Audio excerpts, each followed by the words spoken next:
hoping. Say what's up.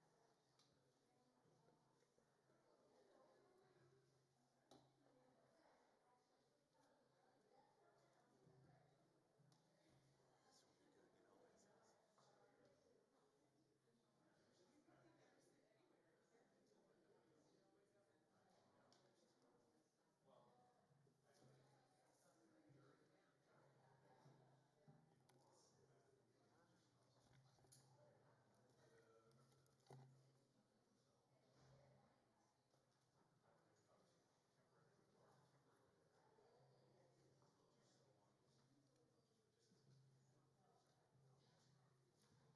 you tell me about like the lashes and extremities and like that?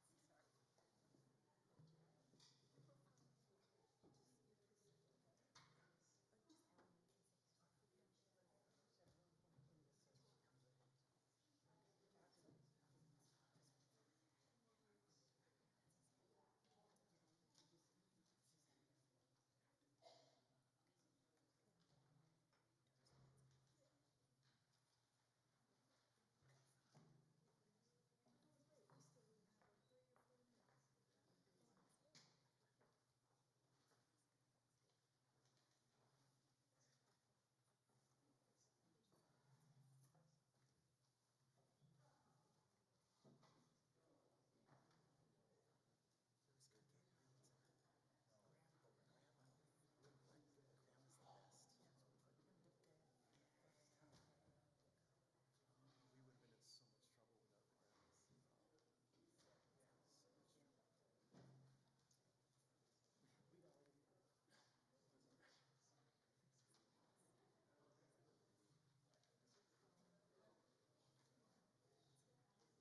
go.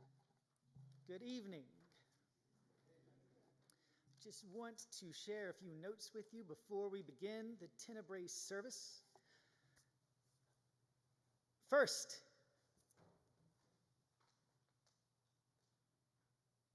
it's going to be dark. It's going to be dark. It's going to get really dark in here. The Tenebrae means the service of shadows. And we're going to go through the passion narrative of Christ. And the readings that we will hear are all from the Gospel of Matthew, except for the first one, which is from John's Gospel. We aren't listing the passages because, first, it'll be too dark to read. But the second reason is that I've omitted some lines that are theological or cultural clarifications by the gospel author. This isn't because those lines aren't important, but it's so that the narrative flows smoothly. Next, before the passion narrative, we will drop all of the lights in the room. And only these candles will illuminate the sanctuary. After each reading, one candle will be extinguished, gradually immersing us into a physical setting of darkness. And when we finish, we will bring the lights back up, so please don't leave while the lights are off. That's dangerous. And when the lights come up, we will depart in silence. I should also warn you about the noises. After the 8th and 12th readings, you are going to hear jarring sounds. The 8th reading ends with Jesus being scourged. Now, according to Deuteronomy, the maximum number of lashes a criminal could receive was 40, and that number was reduced to 39 to avoid exceeding the limit by mistake. Now, Jesus was scourged by the Romans, so we don't know how many lashes he received. It could have been more, it could have been less, but 39 is a possibility since Pontius Pilate was attempting to appease Jesus' accusers. Whatever the number, the punishment was brutal because a Roman scourge was a short whip made of leather braids with bits of iron or bone woven in to tear the flesh. The intent was to weaken the victim just short of collapse or death. So at that point in the narrative, we will stop and you will hear that, probably a little louder, 39 times to represent the scourging at the hands of Pontius Pilate. The other loud noise that you'll hear is called the strepitus. When the light is carried out of the sanctuary and after the musical meditation, you will hear a loud, unpleasant noise that will build and then echo and then fade away. And that is called the strepitus. It represents Jesus' last breath and signifies the confusion and terror that accompanied the death of Christ. It is supposed to be scary. So, with that, let us tell the story.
Would you please stand?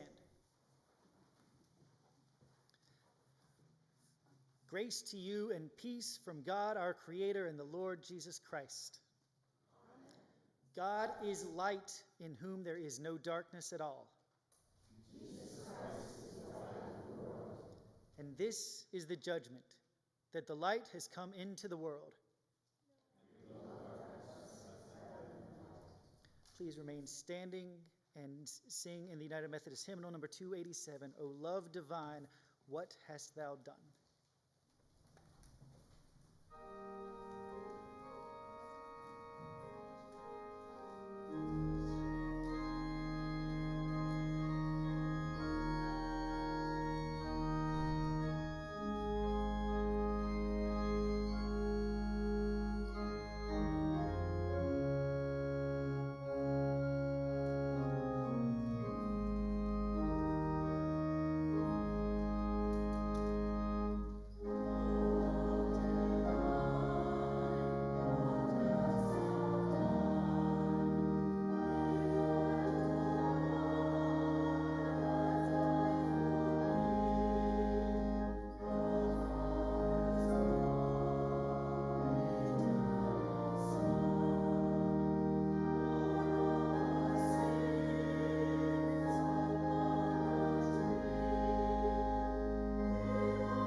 Tenebrae means darkness or shadows.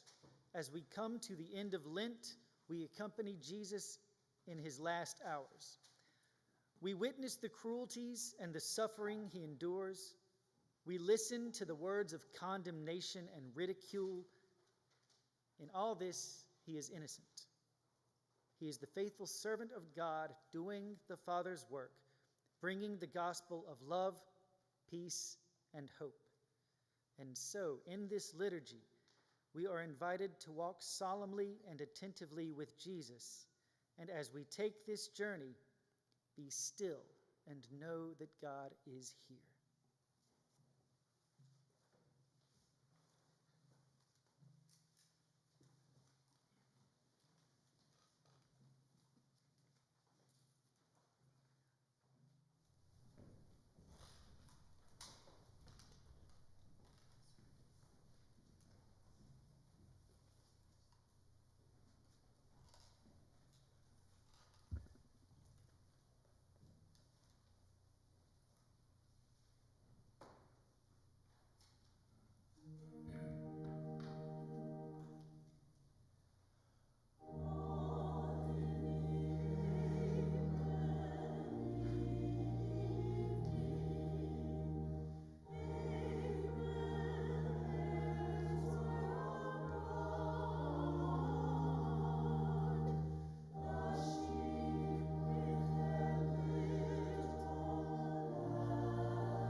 At the Last Supper, Jesus was troubled in spirit and declared, "Very truly I tell you, one of you will betray me."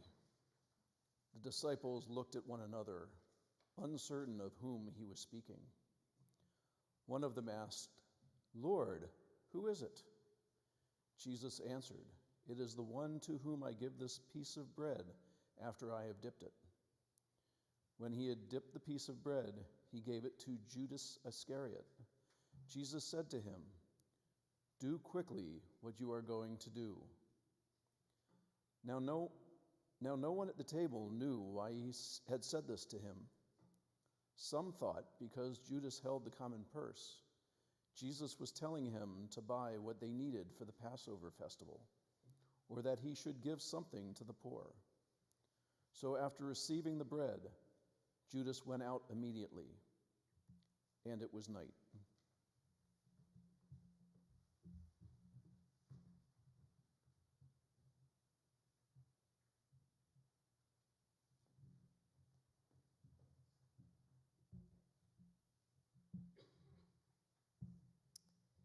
While they were eating the Passover meal, Jesus took a loaf of bread, and after blessing it, he broke it, gave it to the disciples, and said, "Take, eat, this is my body." Then he took a cup, and after giving thanks, he gave it to them, saying, "Drink from it, all of you, for this is my blood of the covenant, which is poured out for many for the forgiveness of sins." When they had sung the hymn, they went out to the Mount of Olives. Then Jesus told them, "You will all become deserters because of me this night, as it is written." Peter replied, "Even if the others fall away, I will never desert you, Jesus." And Jesus said to Peter, "Truly I tell you, this very night, before the cock crows, you will deny me 3 times." But Peter declared, "Even if I have to die with you, Jesus, I will never deny you." And all the other disciples said the same.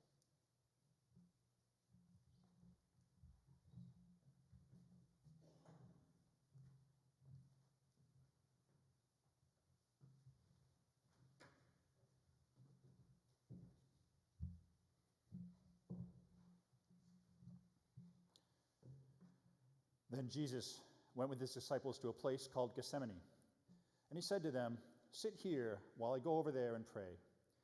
He took Peter and the 2 sons of Zebedee along with him, and he began to be sorrowful and troubled.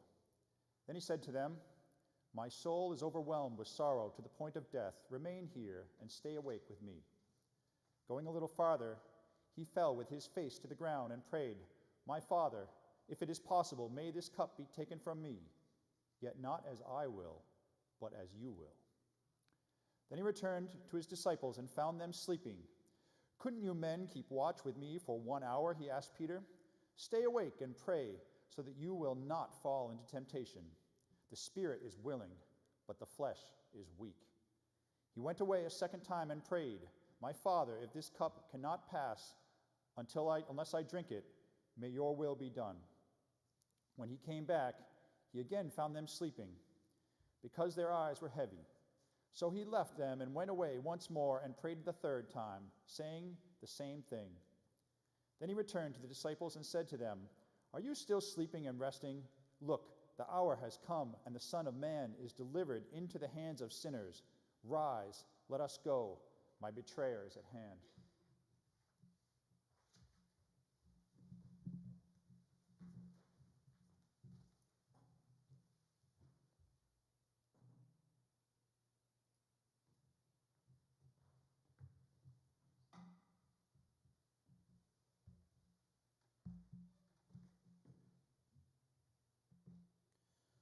While he was speaking, Judas, one of the 12, arrived. With him was a large crowd, armed with swords and clubs, sent from the chief priests and the elders of the people.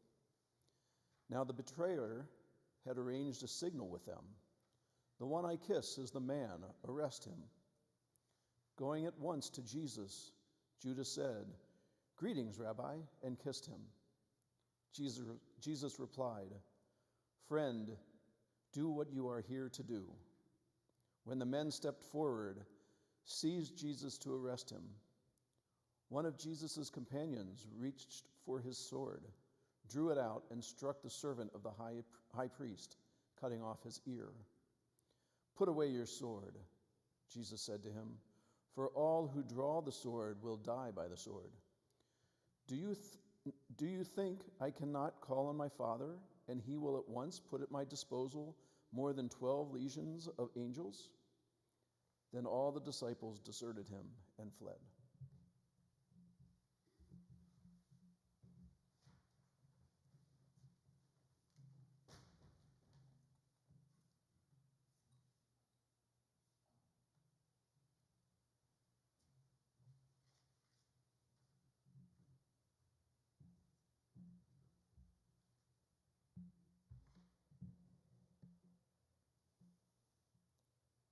Those who had arrested Jesus took him to Caiaphas the high priest, where the teachers of the law and the elders had assembled.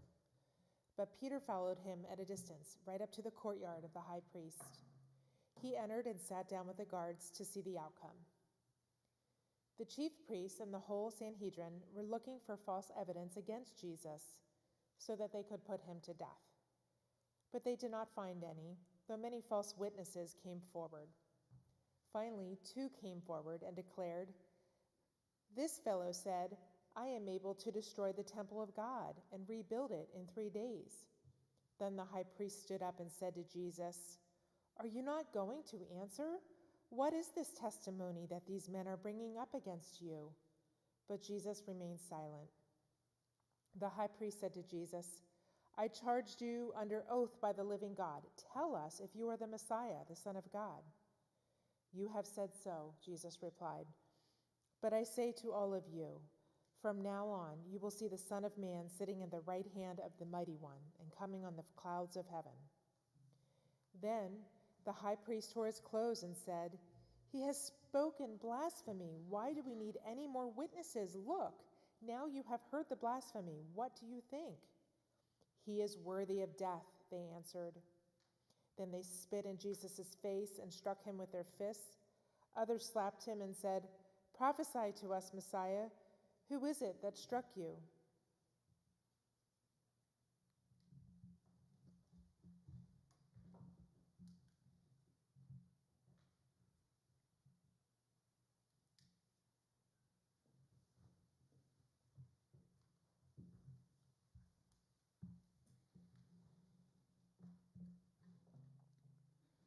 Now Peter was sitting in the courtyard, and a servant girl came to him.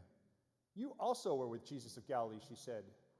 But he denied it before them all. "I don't know what you're talking about," he said. Then he went out to the gateway, where another servant girl saw him and said to the people there, "This fellow was with Jesus of Nazareth." He denied it again with an oath, "I don't know the man." After a little while, those standing there went up to Peter and said, "Surely you are one of them. Your Galilean accent gives you away." Then he began to curse, and he swore an oath, "I don't know the man." Immediately a rooster crowed. Then Peter remembered the word Jesus had spoken, "Before the cock crows, you will deny me 3 times." And he went out and wept bitterly.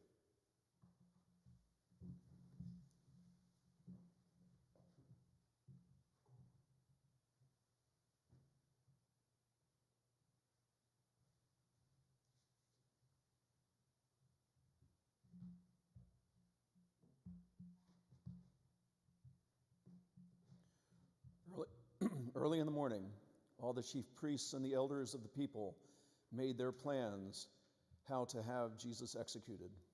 So they bound him, led him away, and handed him over to Pilate, the governor. And the governor asked him, "Are you the king of the Jews?" "You have said so," Jesus replied. When he was accused by the chief priests and the elders, he gave no answer. Then Pilate asked him, "Don't you hear the testimony they are bringing against you?"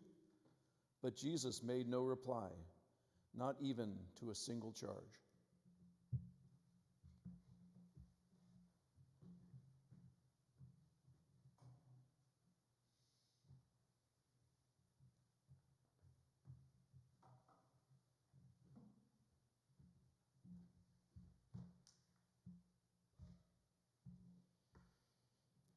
Now it was the governor's custom at the festival to release a prisoner chosen by the crowd. At that time, they had a notorious prisoner whose name was Barabbas. So when the crowd had gathered, Pilate asked them, "Which one do you want me to release to you, Barabbas or Jesus, who is called the Messiah?" The chief priests and the elders persuaded the crowd to ask for Barabbas and to have Jesus executed. "Which of the two do you want me to release to you?" asked the governor. "Barabbas," they answered. "What shall I do then with Jesus, who is called the Messiah?" Pilate asked. They answered, "Crucify him." "Why? What crime has he committed?" asked Pilate. But they shouted all the more, "Crucify him." When Pilate saw that he could do nothing, but that instead a riot was starting, he took water and washed his hands in front of the crowd. "I am innocent of this man's blood," he said. "It is your responsibility." Then he released Barabbas to them, and after having Jesus scourged, handed him over to be crucified.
Then the governor's soldiers took Jesus into the praetorium and gathered the whole company of soldiers around him. They stripped him and put a scarlet robe on him and wove a crown of thorns and set it on his head. They put a staff in his right hand.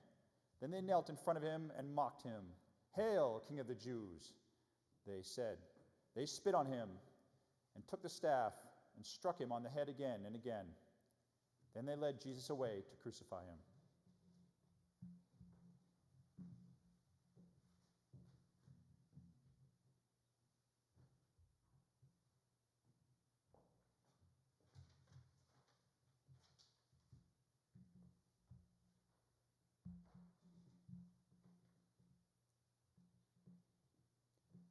As they were going out, they came upon a man from Cyrene named Simon, and they forced him to carry the cross.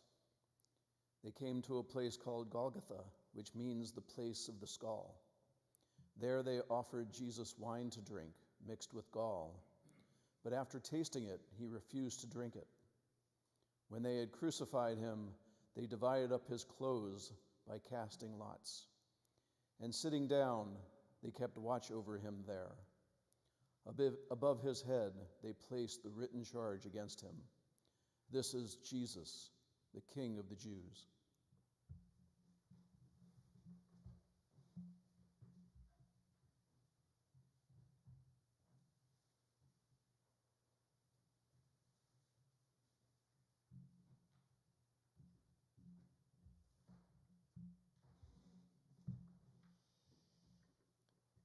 Two rebels were crucified with Jesus, one on his right and one on his left.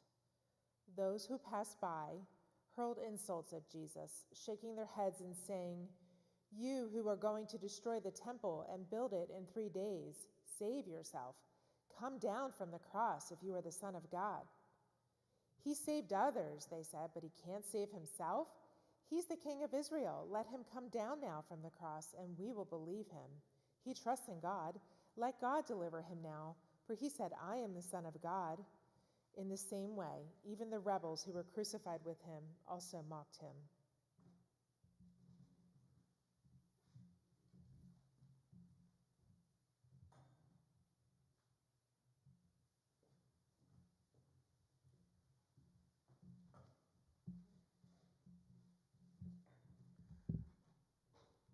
From noon until 3 in the afternoon, darkness came over all the land. Then Jesus cried out in a loud voice, "Eli, Eli, lema sabachthani," which means, my God, why have you forsaken me?" When some of those standing there heard this, they said, "He's calling Elijah." Immediately one of them ran and got a sponge. He filled it with wine and vinegar, put it on a staff, and offered it to Jesus to drink. The rest said, "Leave him alone. Let's see if Elijah comes to save him." Then Jesus cried out again in a loud voice and breathed his last.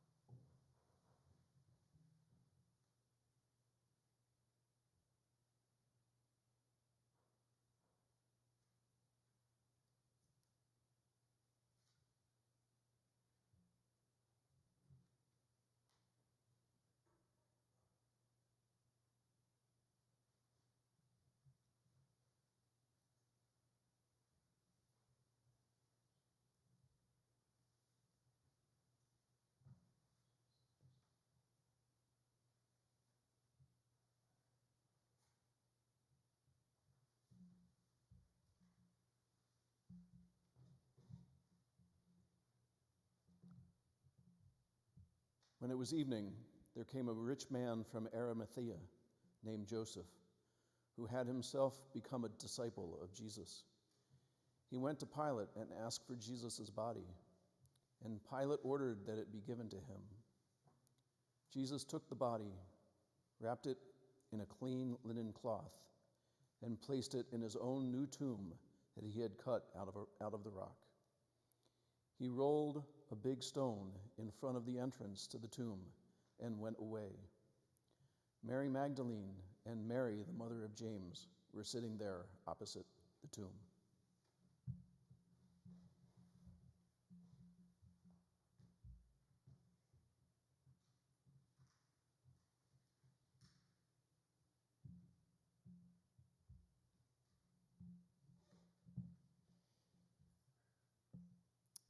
A reading from Isaiah 53. Who has believed what we have heard? And to whom has the arm of the Lord been revealed? Surely he has borne our infirmities and carried our diseases, yet we accounted him stricken, struck down by God, and afflicted. But he was wounded for our transgressions, crushed for our iniquities. Upon him was the punishment that made us whole, and by his bruises we are healed. All we, like sheep, have gone astray. We have all turned to our own way, and the Lord has laid on him the iniquity of us all.